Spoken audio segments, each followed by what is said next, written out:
Évoquer aujourd'hui l'amour et ses manifestations au cœur de la clinique, j'ai choisi de vous présenter un cas qui relève de l'économie du masochisme.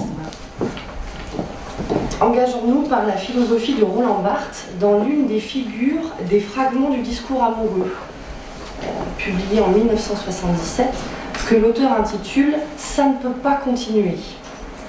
Pour Jacques Lacan, une analyse, ça commence par une mise en forme des symptômes. Et si le sujet nous fait une offre fallacieuse, eh bien on l'accepte. Et de ce fait, on entre dans le jeu par où il fait appel à la demande. Et comme il veut qu'on lui demande quelque chose, mais qu'on ne lui demande rien, alors lui commence à moduler la sienne. La demande du patient, dès son entrée en psychothérapie, est celle-ci. Je suis dans une relation d'emprise avec Rosanne. Je me demande si je devrais la quitter. Au fil de son travail de libre association, l'exaltation à vivre selon son propre désir bute sur le surgissement de l'angoisse de se retrouver seul. Et contrairement au dicton, pour ce patient, mieux vaudra être mal accompagné que seul.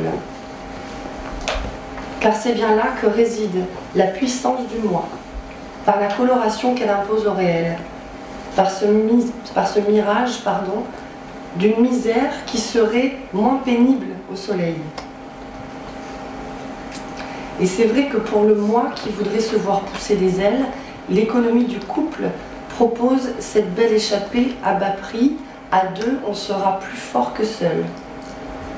Mais dans notre cas, le sujet se prendra les pieds dans le tapis, car au jeu du meilleur gagne, c'est le réel qui aura l'avantage.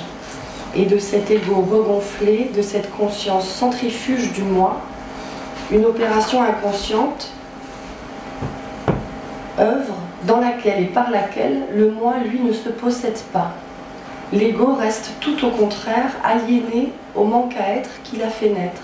L'autopunition et l'attente rythment la vie de Monsieur B, qui ne sait jamais ce que Rosanne ressent pour lui. Comme dirait Roland Barthes, « Je ne puis te déchiffrer parce que je ne sais comment toi tu me déchiffres. » Et toute la situation peut être résumée dans cette formule de Freud. L'objet a pris la place de ce qui était l'idéal du moi. Formule que Jacques Lacan a pris soin de compléter en disant, à propos de l'idéal du moi, qu'il ne s'agit pas simplement d'un objet, mais de quelque chose qui est au-delà de cet objet et qui vient s'y refléter dans les soubassements même du moi, dans ses premières exigences et, pour tout dire, sur le premier voile. Et il s'y projette sous la forme de l'idéal du moi. Que justement, cette honte qui advient avec le plaisir d'organe et cette force sourde, endémique, cette eau souterraine dont le moi du sujet s'abreuve dans sa relation à l'objet d'amour. Pour autant que, comme le précise Jacques Lacan, le désir soit lié à une position que prend le sujet, de telle sorte que jamais rien ne s'épuise purement et simplement dans la relation à l'objet. En tout état de cause, dans ce symptôme d'enlisement, il s'agit d'une satisfaction de désir dont le caractère problématique assez marqué rappelle la formule de Lacan, celle d'une satisfaction à l'envers. Comme nous y invite Jacques Lacan, pour occuper la position du psychothérapeute, il dit « Nous avons à nous tenir sur le tranchant de l'angoisse. Nous avons à faire un examen minutieux de la manière dont cet empêchement du sujet agit en tant que symptôme. Cette primauté accordée à l'être aimé occulte du même coup que cet objet, que cet être, et l'objet de l'amour du patient entend justement qu'il cherche en lui quelque chose de sa propre jouissance. Ce qui s'escamote dans cette relation conçue sur le mode oblatif, dans cet amour qui donne tout, c'est que le sujet de cet amour soit essentiellement l'objet du désir. Considérons, à l'appui de la théorie du manque d'objet de son 5e séminaire, que ce qui offre au sujet la possibilité de raccorder la relation réelle à une relation symbolique, C'est une scansion articulée au registre de l'appel à l'adresse de la mère. En effet, dans la triade imaginaire mère-enfant-phallus, Lacan nous dit que si l'agent symbolique, le terme essentiel de la relation de l'enfant à l'objet réel, la mère comme telle, si cette mère ne répond plus à l'appel du sujet, alors elle déchoit.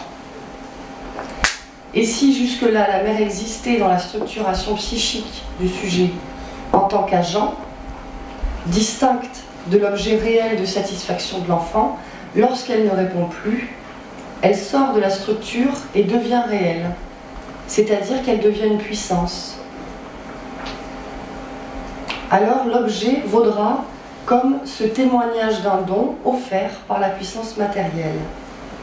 En effet, nous devons entendre que sous la persistance de ces relations anaclitiques, comme le propose Jacques Lacan, c'est pour autant que le sujet mâle, à l'inverse de femelle, se soit investi du phallus comme tel, comme lui appartenant, et comme étant pour lui d'un exercice légitime, qu'il devient dès lors le porteur de l'objet du désir, pour l'objet qui succédera à l'objet maternel. Je vous remercie de votre attention.